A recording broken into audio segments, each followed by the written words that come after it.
Selling like a spy. So these are going to be strategies that the CIA teaches spies, the FBI teaches hostage negotiators, in order to get things done in the really cool world of government initial agencies that we watch movies and TV shows about. But after studying the techniques and whatnot for actually a lot of years, but especially the last couple, there is so much of this that applies to what we do in real estate that we can take away that'll help us both with our marketing and being remembered and distinguishing ourselves as well as in our negotiations. So for those of you that were on the live meeting that wouldn't work due to technical difficulties, there's going to be a bit of a repeat, at least at the beginning you heard. So feel free to skip forward or hang tight and we'll go through it again. So we'll start. Zebras. You know the thing that looks like a horse, but it's got black and white stripes? Okay. Zebras have a natural predator. It's lions. And lions eat zebras. Wow, amazing. Like we didn't know that. We've all seen that on the Discovery Channel. But lions have a disadvantage. They have an issue distinguishing with their vision individual objects, whether they're in motion or not. So depending on what you believe on how all of God's creatures or whatever creatures were created on planet Earth and where we live, you can say that eventually zebras adapted to developing stripes. And the reason why is quite simple. Zebras all look the same. I mean, yes, some of them are slightly bigger than others, and we can distinguish the thickness of stripes and how many they have from front to back, and you actually can do that. But the point in cases is that when you see them running as a herd, as a group, they're indistinguishable from each other. Therefore, lions cannot pick one out to try and take down and eat. And that's why zebras have stripes. The funny thing is, to me, that's exactly what real estate agents do. We say exactly the same things. We have almost identical logos and company colors. We all say things like, call me for all your needs, service with integrity, everything I touch turns to sold. I live for referrals. The biggest compliment you can pay me is a referral to a loved one. Does that make you stand out? No. Doesn't make you memorable. Doesn't make anybody pay attention. But we all do it. Everybody does it. So we're like zebras. So the CIA trains spies. And spies are not supposed to be operating on U.S. soil. So the idea is they're in foreign countries. And their entire job is to blend in, infiltrate, in order to gain knowledge and information. And you'll see where this comes back in a minute, because he who holds the most information in a negotiation has the upper hand without having to twist somebody's arm or make demands. See, if we operate with a higher level degree of information about what a buyer or seller wants to do and how we can solve it, then they're willing to express. And they don't have as much information about the process as we do. We actually do hold the upper hand, in which case we can help steer them to a conclusion that will get them what they want, where we can assist them. So spies are trained to blend in. They're not supposed to be memorable. And I made the joke this morning, I'm a skinny guy. I'm 6'5". I'm tattooed. I have a deep voice most of the time. I'm memorable. Like a TV show or a movie you saw about spies, if a spy walks into a convenience store to buy a burner phone, as they call it, a phone that pay as you go, that they're using to communicate with, somebody as they're being chased by everybody. I'm going to be picked out because if they describe me and be like, I don't know, the guy was really tall, he was skinny, he was like blonde and gray, and he had a deep voice, and yes, sketch artist, I can describe him. So they don't hire people like me. Well, for a lot of reasons. But they don't hire people like me. The idea is they all look the same. So if we take one thing away right now about spies, we do the opposite. You're not a spy. And my original broker used to always say, don't be a secret agent. Don't let people know that this is not what you do for a living. Does that make sense? You know, wear your name badge. Talk about the fact that you do real estate. Because too many people hide what they do, but you need to be memorable. Which means that you need to be authentic. You've got to have your personality. And part of what I'm going to try and explain to you today is how we can completely provide for a buyer or a seller's exact needs at the highest level of service while still being ourselves and not having to memorize scripts and be inauthentic and feel like we're salespeople and feel like we're just trying to get them to do something, because that makes us all feel gross. We want to be able to come in and present and go, look, I got the solution to your problem. But you want the people to remember you before, after, and for decades after you've actually succeeded in getting them what they want. So we need to be memorable. So what makes you stand out is what makes you memorable. All of us are different. Some of us have accents. Some of us are male. Some of us are female. Some of us are tall. Some of us are short. Some of us are slim or super fit, or some of us are like bodybuilder looking, and some of us are heavy set. Great. Some of us have brown hair, red hair. I don't know. I've met a couple agents that have green hair deliberately, which is fine. But it makes you stand out. But it's our personalities and how we approach the situations. And what does a buyer or a seller care about? Well, they don't care about what color your hair is. They don't care about necessarily your personality. They care about whether you're going to pay attention to what it is they need, what they want, and you can provide them solutions showing how you are the right person to guide them down the path of being able to solve that problem. Sales, 100% of the time, whether it's with your spouse, your kids, business, the cashier at the grocery store. Everything is a negotiation. Everything is problem solving. Everything is sales. And real sales is solving somebody else's problem. One of the most famous lines, people do not walk into the hardware store to buy a drill. They walk into the hardware store to buy something to solve the problem of needing to make a hole. That's what we provide. If you can keep that in your mind, you will start to understand how negotiations work. Okay? So, we have to understand how the brain processes memory. Okay? I love this stuff. Your brain recognizes things as a threat or a non-threat. And I don't mean non-threat, oh, comfy bed. Threat, I don't know, a giant group of people with knives and guns. A threat is anything that actually makes you have to make a decision. Think about this.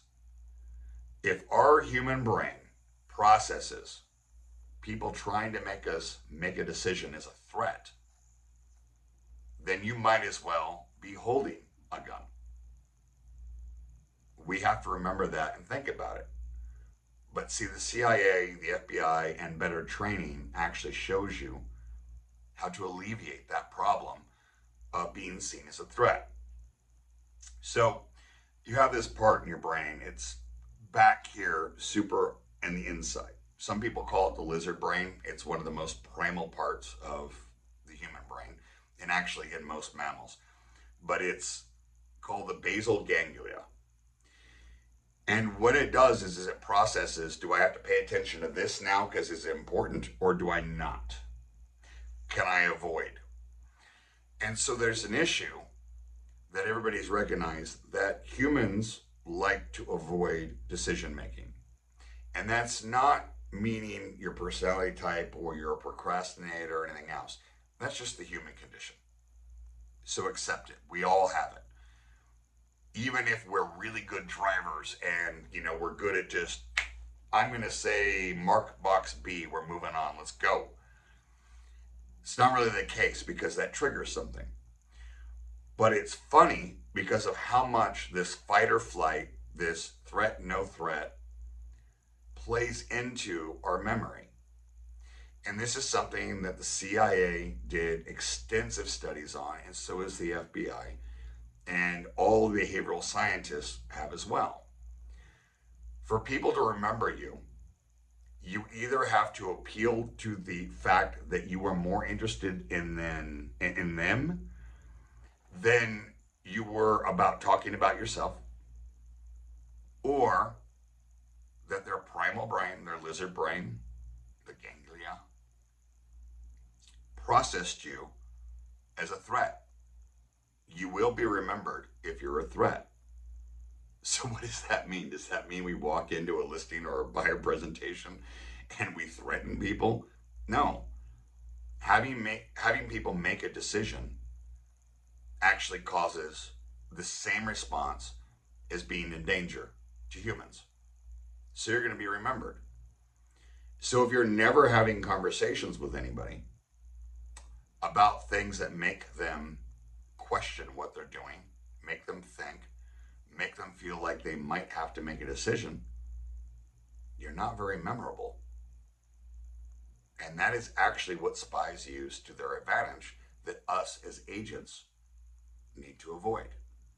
That's why questions like, when do you plan on moving? If what I have to say to you tonight when I come over to your home makes sense, are you ready to list with me? Sign the paperwork. You're memorable. Especially if you show interest in the client you're sitting across from. So, the other part that everybody uncovered is that people will avoid loss. And they'll risk more to avoid loss than they will gain. And this has been proven in every society, every culture. We are naturally programmed to not fall down and hurt ourselves more so than we are to gain something. You can see this in the minute percentage of, let's say, the United States citizens that risked everything to open businesses and became rich. Most people won't risk their entire life on a dream of hoping they're going to make it. Most want to find a 9 to 5 and stay comfortable because we're risk avoidance. So we have to follow what the FBI and the CIA does with not only spies, but their hostage negotiators, of being able to present things where there's a risk to our potential client. Now, not one that's made up. This could be as simple of, Mr. and Mrs. Seller, you're 3 months behind on the mortgage. If you continue down this road, you're going to lose all your equity. I can solve that for you. And I can give you a gain. We can pay off all your credit card bills and all the problems you're having. And you can move forward with your life with the weight off your back. That's a risk and reward.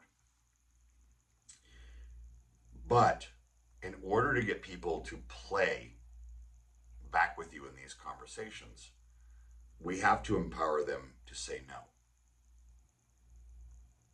And I know everybody seems to want to default to trying to get a client to say yes, because that's what we're looking for, right? We want to, yes, I will sign the contract. Yes, I want to hire you. I want you to think about me asking you questions where I'm forcing you to say yes, because if you didn't say yes, it would go against basic common sense. And one of the ones I love to illustrate this purpose is if I call you or I knock on your door and I say, Bob, do you enjoy clean water? He already feels threatened and on defense. He wants to be able to say no, but he can't because do we like dirty water? I don't think so. I don't think anybody likes dirty water. So he's compelled to say yes, but it doesn't work in our benefit. It doesn't work in our benefit at all because we put the person on defensive. We want to disarm the person we're talking with so that they can open up to us so we can gain information in the information gathering scenario, because that's where the real power is. It's not in magic word scripts. It's not in your awesome marketing. It's not in what car you drive. It's not in what suit you were wearing or who your tailor is. It's in, can you get more information and understand about the person you're trying to help so that you can tailor your responses and how to help them directly to them. You will even see this play out in things like James Bond movies. They actually do the same thing. They watch somebody get in trouble and then they give them a way out and then make them an asset. In which case they carry out the plot of the movie and all that wonderful stuff, and then they have exploding pens and, the submarine cars. Real estate, I don't know. I don't know about any of you, but I've never seen an exploding pen. I've squeezed a pin so hard once that I made it explode, but that was because a client was driving me nuts. So if we ask no questions, what the hell do I mean? Well, it's actually kind of simple. So as opposed to saying, Bob, do you enjoy clean drinking water? And he has to say yes, he's on the defensive. But if I ask the question, Bob, are you satisfied with the taste of your water out of the kitchen sink? Well, no. All of a sudden, he's empowered. I'm not asking him to do anything. He's in control. He can say no. Bob, do you enjoy wasting hundreds of dollars a month buying bottled waters that take up room in your fridge and the garage fridge and that then you have to fill up your recycling bin with? Well, no, I don't really like that either. Do you enjoy having to pick up the big cases of water out of your trunk and carry them into the house? No. But would it make sense if I showed you a way that I can install a water filter on your house and every single tap, every faucet in your entire house would be as good as bottled water and it was more cost effective than having to go to the store and buy purified water because you'd have it at home? You see, 3 no's to a question of would it be? Will you give me permission to? This is how FBI hostage negotiators work. This is also the way good salespeople work. We don't start with questions we want yes to. We want questions that they can say no to so they feel like they're in control.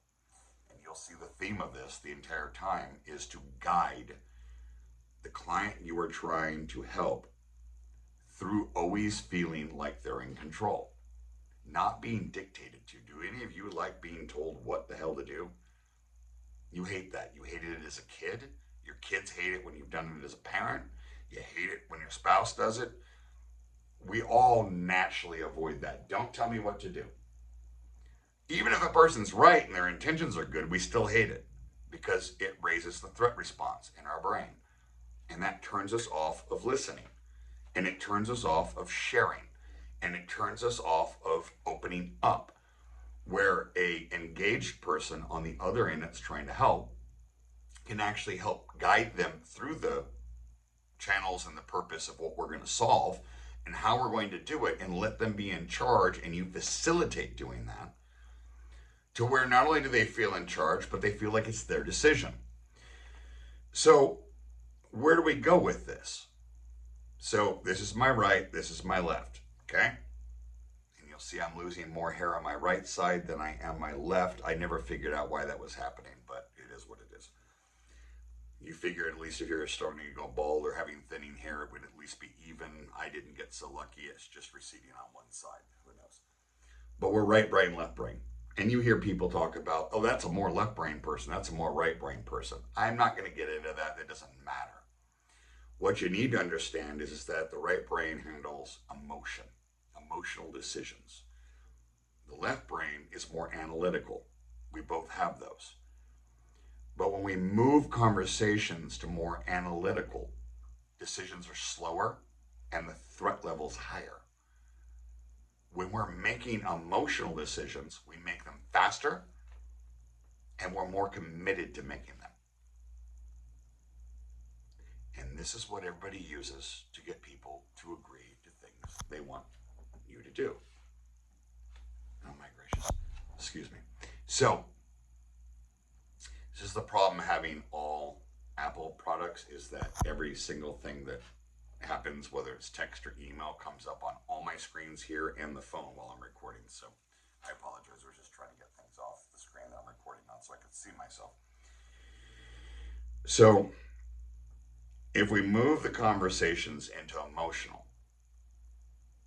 we can get a decision faster and the client will be more committed. So how does this work? Well, if we get bogged down into payment, amount of money out of pocket, days on market, how I pay for the movers, how do I get my landlord notice, where do I get the boxes, how many boxes do I need, how long is this going to take us, can I save the money on movers by buying or by renting a truck and doing it with me and a couple of my friends in pizza? Does it make sense to do pizza? Because if I had to buy pizza and a bunch of us are moving boxes, how quick will it be done? Versus these are cold cognitions. Left brain. We're being analytical.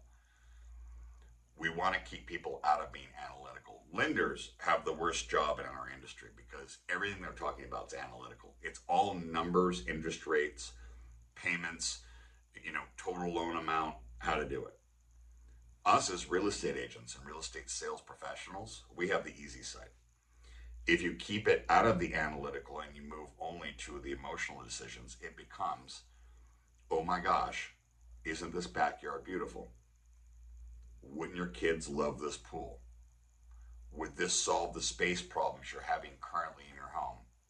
How good is it going to feel when you're not under your landlord's thumb, where they don't fix anything and they're always coming by to do inspections or whatever the heck it is somebody's dealing with? Won't this be great for your mother-in-law to have her own master bedroom downstairs where you don't have to worry about her anymore, but you and the family have their own space upstairs? These are emotional.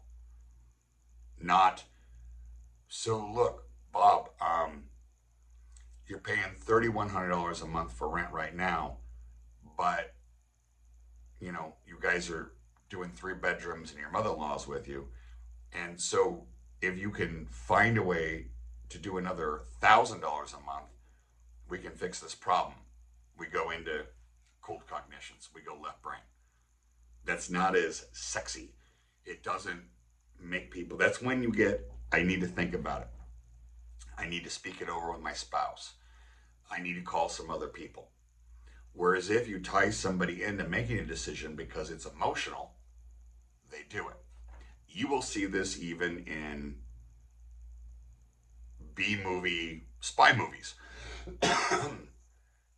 David, I need your help. Don't you want to do this for the love of your country? Do you really want them to get away with that? These are all the lines you hear. This is actually things they teach. You keep everything in the right brain into emotional decisions because people make snap decisions. Why do you think men my age run off and buy little small red sports cars when it doesn't make financial sense or sense for like being able to fit the kids or groceries or, God forbid, open house signs in the back? We do it because we get emotional. And the salesperson gets us on the emotion. And then we go into, if I build rapport with you, will I bring you into the emotional side? Then I'm really going to win. And again, ladies and gentlemen, one thing I do not believe. Sales is not about forcing somebody to do something that they don't want to do and or that is not in their best interests. This is only about showing that the goal they want to accomplish, the person who can solve this the best on planet Earth is sitting right in front of them and you care more than anybody. But you can't just tell them that. You have to show. Nobody believes stuff people say. I mean, think about it. You don't. Heck, you may not be believing me. But if you try some of the things I'm going to continue with, just try them out around the house. You'll be like, oh my gosh, Jeff's right. And I'll tell you right now, I use it on all of you when you call. I use it on our ownership. I use it on my kids. I use it on my spouse. Sometimes I have to use it on myself.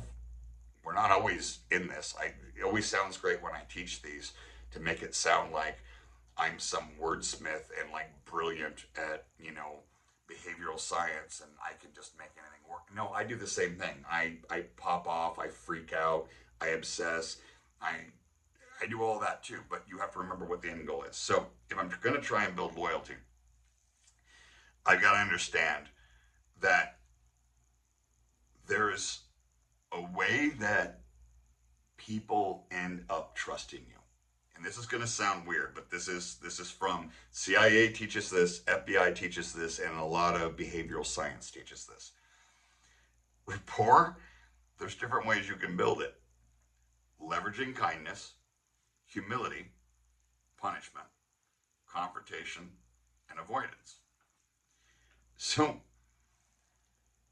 all of these things are used solely for the purpose of building information intelligence.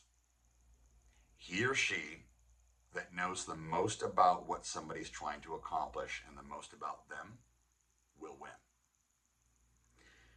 So, Jeff, you said humility and punishment. Okay, we understand kindness, right?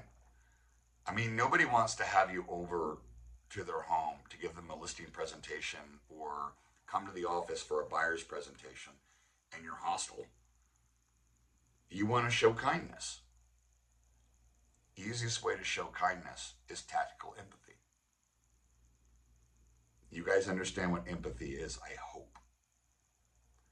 Empathy is understanding and being able to relate to how somebody's thinking and feeling and what their worries are, what their goals are, their aspirations. Any feeling they have, I can have empathy for because I understand, and I will ask questions and have you explain how you're feeling. And I will tell you, I understand. Oh, that makes sense. Yes, I've been there too when making a decision like this, which, by the way, you see as agreement. You're not alone. You're not the only one that feels like this. We take them back to herd mentality. Everybody's doing it. Sympathy is where we mess up. Sympathy is where we start feeling the same way our client does. We can't do that. We have to take the higher road. I always give the example of what I learned when my son was little.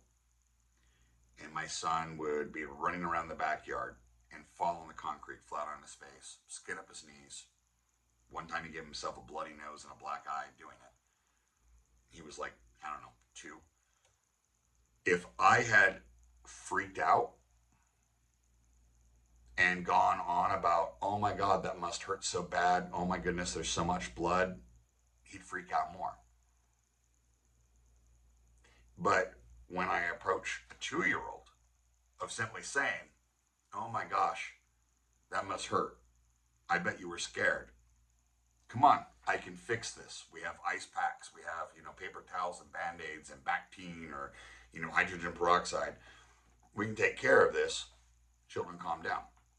The same principle with anybody that's in negotiations with somebody who's taken hostages and is barricaded up and are telling you, look, if you don't give me $1 million, I'm going to start shooting hostages. We've all seen it in movies or read it in books, right? It's on all the TV shows. Well, they actually train people to do that. You know how they do it? Everything I just told you about. They show empathy for the person's situation. And this starts with phrases like, I understand you're probably feeling scared. You don't want to go to jail. You don't want to get harmed by all the police out here. You don't want this to go bad. I'm labeling the person's feelings. Yeah. No, you don't understand. I'm not going to. I'm not going to do anything you say because I don't know. Let's take it for one of these other shows where they're anti-government people. I don't trust the government. And you're government people, and you have no authority over me. I completely understand. You are a free individual, and that you do not feel like we have any authority over you. Well, that's right. Okay, you just won. You're showing empathy without going, oh yeah, man, I feel the same way. We don't want to say that. We want to acknowledge the other person's feelings. And then we want to offer a solution. So in the case of hostages, I understand you don't feel like America has any authority over you, and you must be scared, and you don't want the police to shoot you. I understand that. I have a solution. Let's let the hostages go, and let me come in and take you personally out to where nobody's going to rough you up, nobody's going to shoot you, and we don't have any of this. And then we'll sit and we'll listen to you, and you can explain what was going on. But I've got responsibility to make sure I keep you safe, but also the people that are in there with you. Very, very strange. I've been able, thankfully, with the internet and the way things are, I've gotten to listen to a lot of hostage negotiation tapes. And it's weird that they all follow, no matter who it is that's negotiating, they all follow the same neuroscience. It's consistently explaining you understand, labeling their feelings, dismissing objections. So, one thing real quick before I move on to where we're getting in that. They have effectively, so I don't know if any of you look at Mike Ferry. Mike Ferry didn't invent it. He actually took it from another behavioral scientist. There's actually a couple that did, the 4 personality types. But if we break this down, they've come up with 3 layers of a persona. So you have the public persona, the face you put on when you go to work, when you're at the grocery store. I don't know, maybe when you're seeing your in-laws, when you meet new people, you've got a public part. Then you have the private part. The private part is how you are with people closest to you in your home, usually. Your closest friends, your spouse, maybe your kids. But there's a little bit more to you than what you put across when you're speaking to people. And then everybody. And some of you will take this and think about it, and I hope one of you reaches out because I love this stuff. There's also a secret persona. And that's really where all the defects and everything else in our psyche lie that we try not to express to anybody. But also can be uncovered to explain a lot of the ways that we act and react and behave in certain situations that make people go, I wonder why Jeff does that. Well, it's buried in the secret persona. So I'll give you an example. If you came to my house to list it, I would speak to you like this. That's my public personality. I usually try to be kind of funny. I make fun of myself. I try deliberately to speak slowly. I speak in a relaxed voice. My personal persona that my family sees is a much more hyper Jeff. I actually speak up here most of the time. I'm very loud. I use lots of hand gestures. I talk all the time, and I have a temper that goes like this. And my secret persona, which we won't get into, as much as a lot of you that have been on a lot of my meetings or been to my live trainings or have worked with me, some of you for more than 25 years, go, oh, well, Jeff has got a lot of self-confidence. You know, Jeff doesn't care what other people think. Oh my gosh, you couldn't be further from the truth. My secret persona is that I really do have to work hard about being judged, and it bothers me. And I do have emotions, and I wonder if people like me and I'm doing enough for the people that work for me and with me, if I'm doing enough for my family.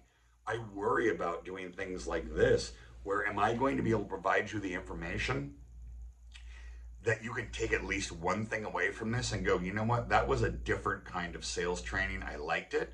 Because if I don't get that, then it makes me really sad and I feel like I failed. But I'm not going to express that to anybody. I'll walk right in and go, let's get on, let's go. That's my public persona. So not only do you have that, and so does everybody else, but the people you're speaking to do as well. When we use the empathy and we ask questions and we pay attention to body language and what people are doing in order to trigger additional questions from us to the other person, we start to dig through those layers. And where we gain super trust is at least at the point where that person opens up from the public persona and goes into the private persona. You're not going to get all of it.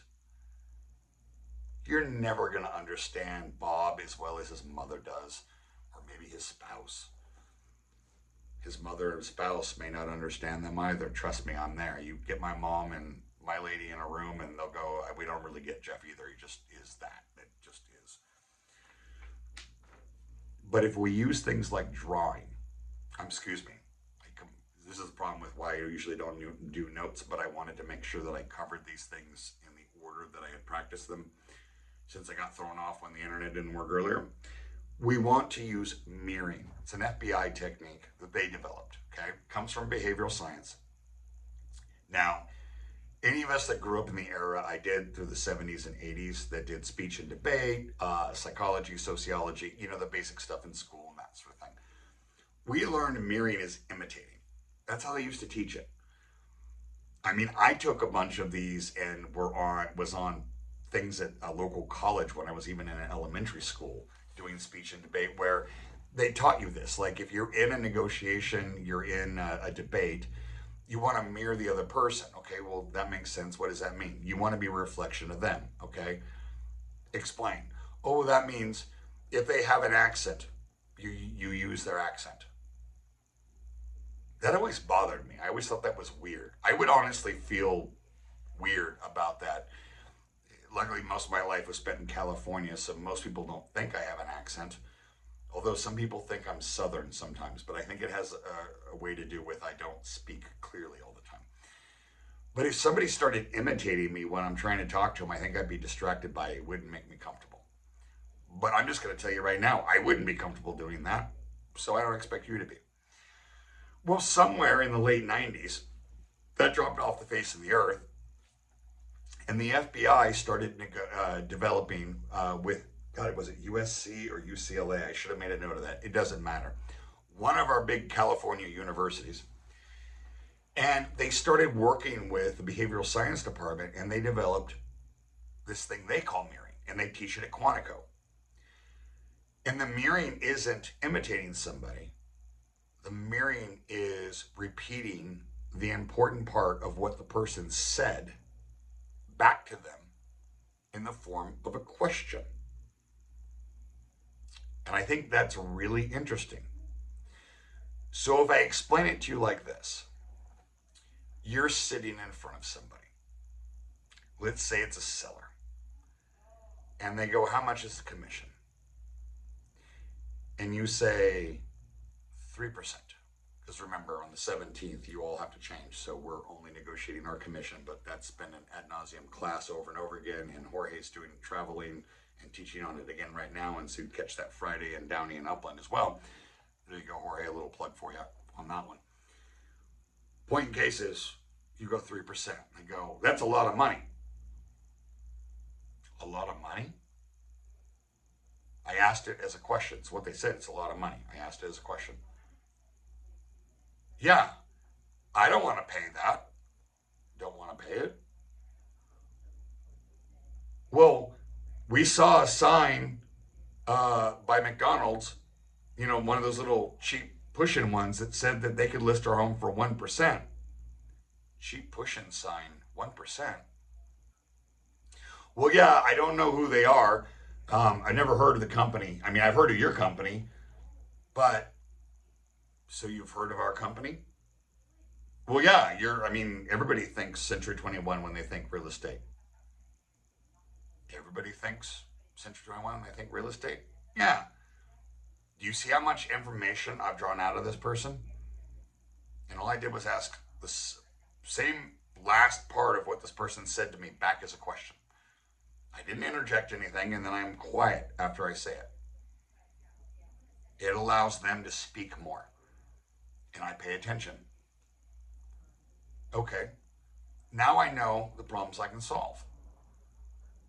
So if this guy's name is Bob, and Bob thinks 3% is too much money, and that's what he's worried about, and cheap sign, I can go back to explaining to Bob, I understand completely, again, we're agreeing, where you're coming from.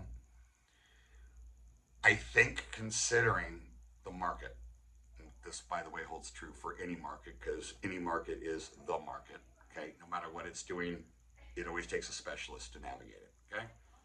I mean, that's just the truth. It's wonderful. Wonderful thing. You don't have to learn a script.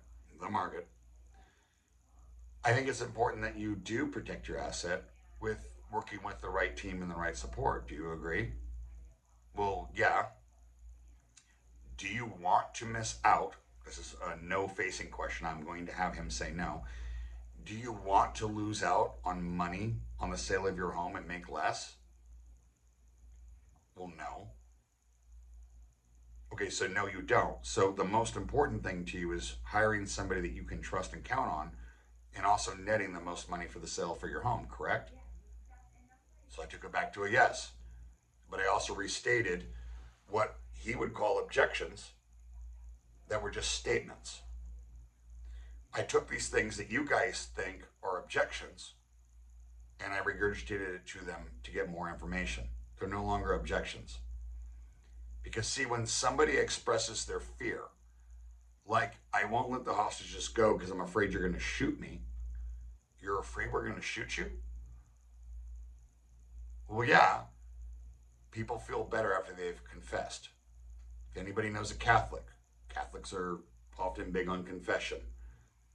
Regardless of what you think of religion, that's not the point of this. It makes no difference. But there's a psychological benefit to telling somebody the things that are on your mind.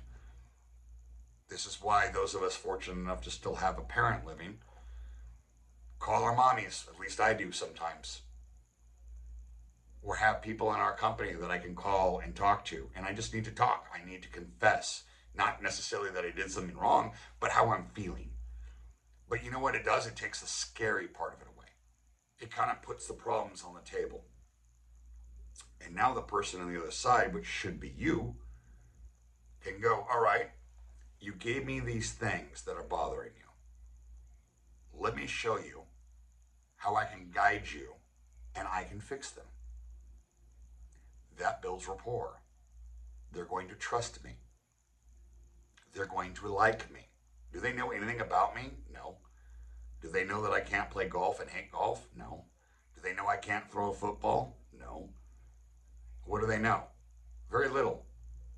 They know I'm concerned about their situation and I have the tools and the experience to be able to handle it, but I didn't lecture them on how many years I've been in the business or that I'm the broker and I teach this stuff to agents all day long, so you should trust me. That doesn't matter to anybody. What matters to anybody, whether it's somebody in a foreign country that is getting pulled into our country and helping us infiltrate this, and then we're going to give you asylum in our country, and you're dealing with a spy, or you're dealing with an FBI hostage negotiator that kidnaps somebody, or you're at the listing agreement presentation, it's all the same. It's all the same psychology. There's no difference. None. The good part is on our side, nobody dies when we mess up. So you don't have to get stressed. Nobody's dead. Sounds wonderful to me. Okay, so even though I mess this up and it doesn't work out, nobody dies. I don't die, they don't die. Okay, that works out. So there's no stress on our part, so we calm down. Now look, we need to make money. Okay? A lot of us need money. But that's fine, but we're not going to die because we didn't get a listing or because we made a mistake or a hiccup. Because nobody all of a sudden stabs us. It's just not going to happen. We're not in that kind of high stakes. But if we train like we are, think about how much better you would be than any other agent they could ever interview. And all you learned was that one, you need to be authentic, which doesn't mean telling somebody about yourself. It doesn't have any, there's no problem with having conversations. I mean, I often tell you guys personal stuff, and tell you about the kids and, you know, things I've been through so that you have an understanding that I can relate to a lot of your situations. But mostly I ask you guys questions, except when I'm lecturing like this, which, you know, is different. But we're not supposed to be lecturing with buyers or sellers. We're supposed to be asking questions and diving in. So if all I do is take things that they claim are objections and I mirror, the new way we use it, and repeat back what they said that was concerning them as a question with the concerned, not quite understanding look on my face, their brain triggers and goes, okay, this isn't a threat. This is a way to solve a problem. I'm going to give more information. If I can keep my focus on listening, I'm gaining informational intelligence. Think about what the CIA stands for. Central Intelligence Agency. What do you think their job is? To gain intelligence. What is your job? To gain intelligence. Why? That is the most powerful thing you have in any sort of proposal or negotiation, is having more intelligence than somebody else. If you sit with a potential seller, let's say you're the second appointment they've had, they called somebody else that they saw or somebody they used last time, and she brought over a CMA and she did the usual, you know, hoopla that we all default to of, you know, I'm good. I've sold 7 homes in your neighborhood like in the last 6 months, and you know, I work harder than anybody, and you can always reach me, and I work with integrity, and blah blah blah blah blah. And then someone like me comes in, and hopefully someone like you, and it has nothing to do with me. It has 100% to do with the clients. What are we trying to solve? What are we worried about? Let's draw out more information. Okay. So is commission really a concern, or is it just a complaint? So we have objections, guys. Okay. You can go take classes on handling objections. They'll give you little word tracks to say. They say this, you say this. They say this, you say that. Sorry to tell you right now, the objections you hear, it's too much commission. It's too much money. Oh, I agree. Everybody I work with has said the same thing. Wait, what the heck did I just do? I acknowledged their comment. I treated it not as an objection, but I treated it like a comment. I told them I agree, meaning I agree with them. That doesn't mean I'm going to lower it. Doesn't mean I'm wrong. I agree it's a lot of money. Because guys, we make a lot of money when we sell a house. And those of you that sell more houses make a whole lot of money. It is a lot of money. Heart surgeons and brain surgeons make a lot of money. Is there anything wrong with that? No, not at all. It's a statement. It's not really an objection. So I agree. They feel better. Then I put them in the zebra pack. Yeah, everybody else says the same thing. but they all did it. Shut up. Seriously. Your biggest friend is to be quiet, let the other person talk, and go right back into mirroring. Well, yeah, I'm just kind of concerned that I'm going to overpay. Overpay? Well, yeah, my friend told me that the agent they sold with, did the whole thing for 1.5%. 1.5%. Well, yeah. Yeah. Well, I don't know. There were problems. Like they didn't get photography, they didn't have this. But I mean, it just seems like a lot of money. You're not handling anything. You're simply drawing out, mirroring, asking back, getting more information, and letting them work out their own problems.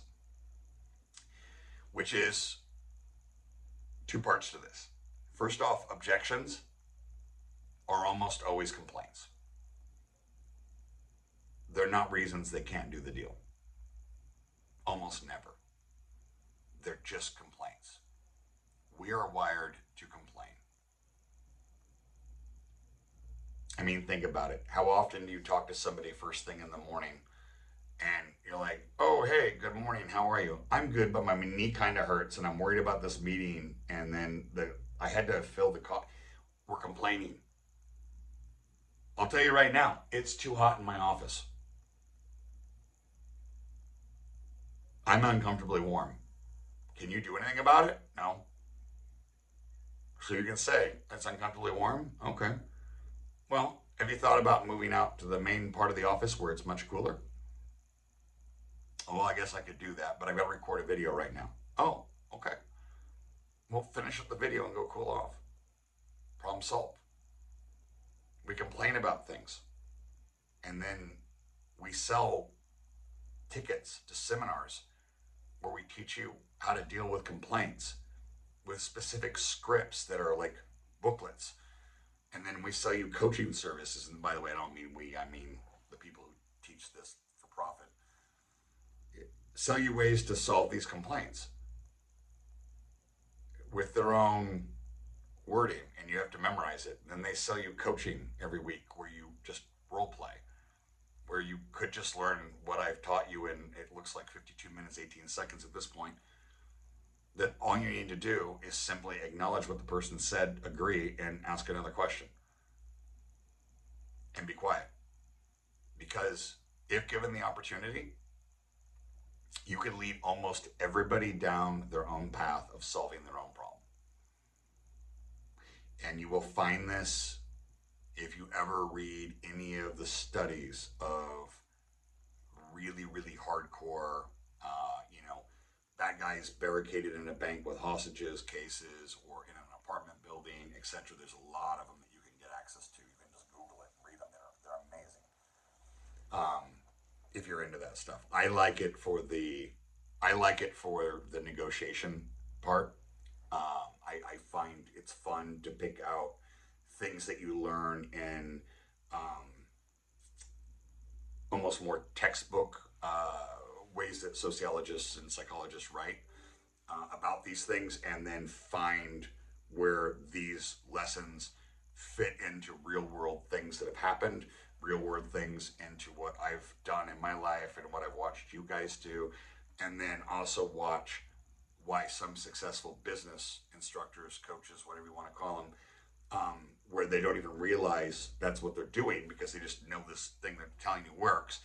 And you go, oh, it's even simpler than that, guys. You don't actually have to have a perfect script because you just have to say what they said. I don't mean like the people who wrote the books. I mean like whoever was giving you the complaint. All you need to do is repeat the end of it as a question. That's it.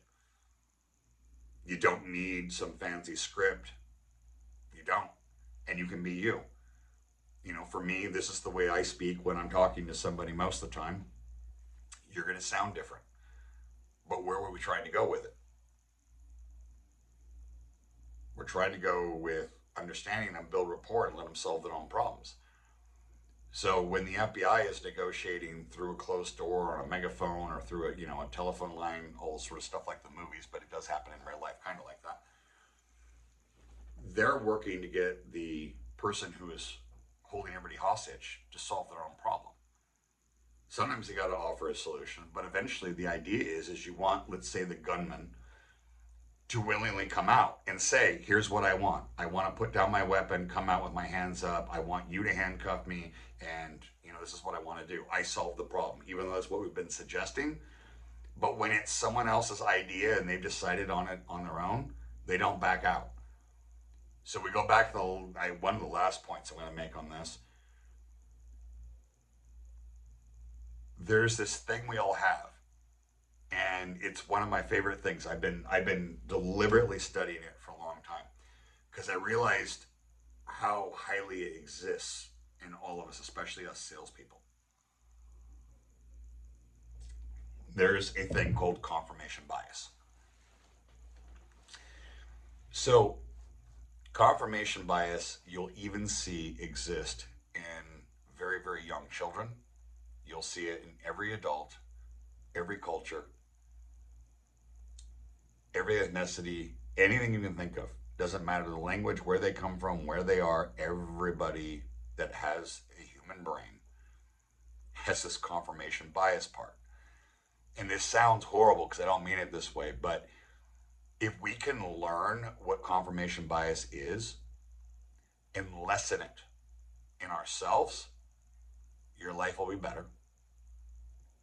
On the flip side, with anybody we're negotiating with, whether it's the other agent, whether it's a buyer, a seller, a contractor, a spouse, your children, if we understand how confirmation bias works in other people, we can actually leverage it, because confirmation bias is what we can leverage to make the person make the decision we think is best for them, that we want them to make, and have it be their own idea. These things are all connected. And this is really, if we just took a big whiteboard and we wrote it out, there's a really simple way to do all of this stuff. But it takes constant practice, because again, I can give you a 7-hour lecture on this stuff, and I can even sit with all my notes here and cite all the different authors and what part of what you need to look at and what study and what journal and how it works, and give you. That doesn't mean that I don't go right back to being an emotional human being who messes this up at home all the time, or even with interactions with employees or anybody else. It's the idea of constantly practicing and knowing where it's game time, we need to behave like this. So I always tell everybody, practice at home. Practice with your spouse, practice with kids, practice with your husband. I don't mean role play. I mean literally, like the kid says, I'm hungry, there's nothing here to eat. As opposed to like at least I would. What do you mean there's nothing here to eat? We just spent $9 million at the grocery store yesterday. There's like 3 things. It's a joke about inflation, guys. And go to the pantry. There's Hot Pockets in the freezer. There's lunch meat. There's bread on top of the fridge. Why don't you eat a cup of noodles? I don't know. What do you want? As opposed to that, and go, I'm hungry. There's nothing here to eat. Try it with the kids. Nothing here to eat? Well, nothing I want. Nothing you want? Watch how even little kids will start telling, well, I know you told you to get me popsicles and, French bread pizzas, and I wanted peas or whatever the heck is on your guys' grocery shopping list. And you can keep repeating it until they solve it, and all of a sudden they'll have something out of the pantry they're eating. I'm not joking, it actually works. And you never lost your temper, and they're never mad. Funny, it works with grown-ups. It really does. 100% works with grown-ups. But we have to be the person in charge, because it's not always easy to take your emotions out of everything and be this calm, cool, collected, engaged with the other person. Sometimes people just irritate the living daylights out of us, and you just kind of want to yell at them. And look, I forgive you for it. I do it constantly. It happens. But I want you to learn to be deliberate at this.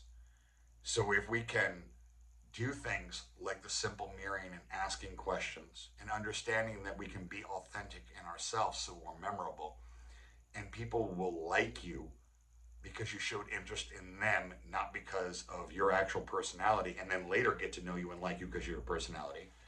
We won't be inauthentic in ourselves. We won't feel that, that gross feeling when you practice scripts that you just don't think sound like you, and you're like, I just feel gross. It gets rid of all that. We can have conversations with people where we lead them to be able to say no with the way we ask questions so they feel like they're in charge. We can guide that to get more information out of them so we understand what things are important to them so that we can offer more information and ask more questions. We can show tactical empathy, in which case we can understand and agree with someone. As I always say, how many people does it take to come to an agreement? Everybody always says it takes two. No, it takes one.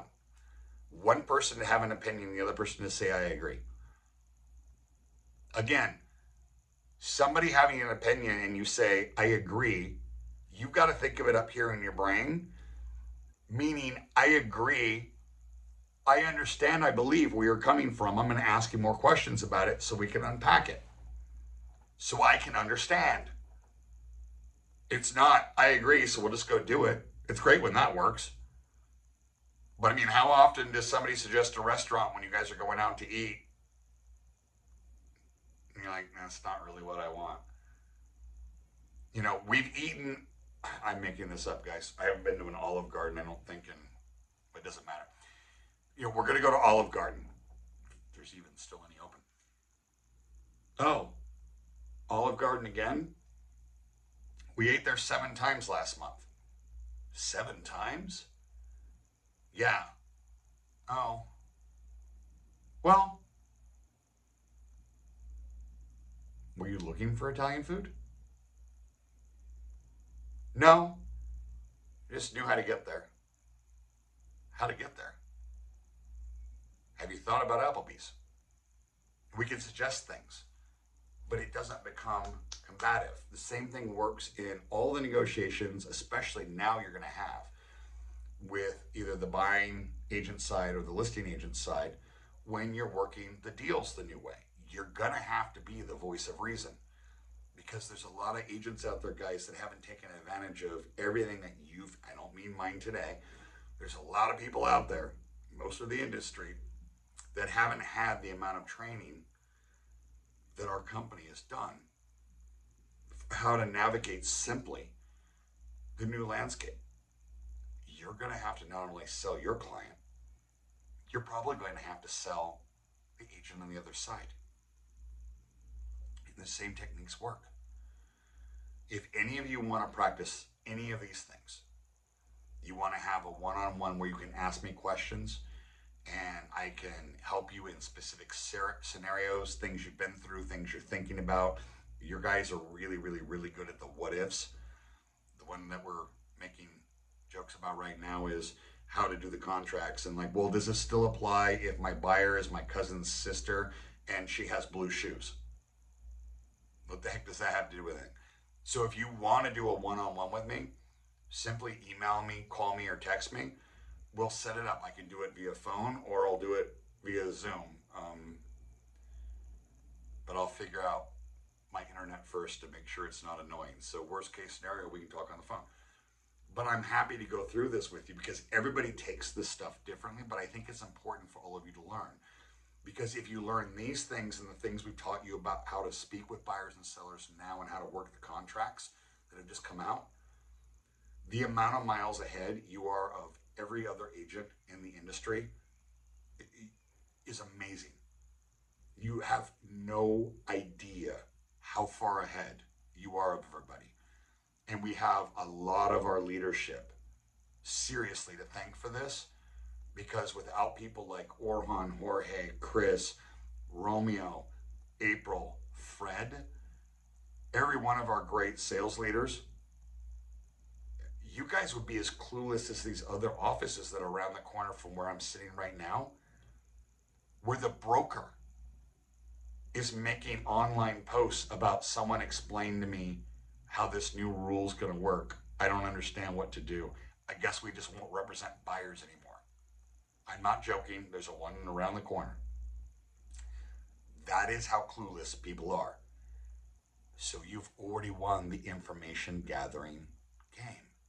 You're already like the CIA. You're a spy, baby.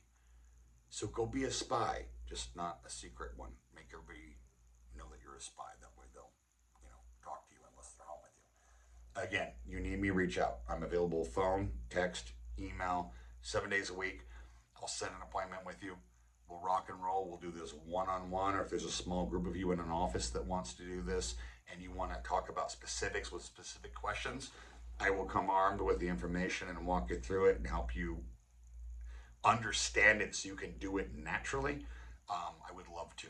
Anyway, thank you very much for listening to all of this.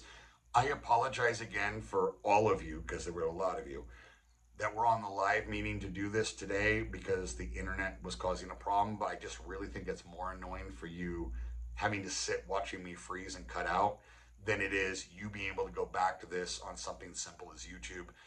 And if you have questions, please reach out to me, your manager, brokers, because we will send out the link to everybody, but I know some of you somehow magically don't get emails. We'll figure it out. Reach out. Okay? Thanks again. I appreciate you guys, mean the world to me. And anything that you guys ever need, please let me know. Thanks.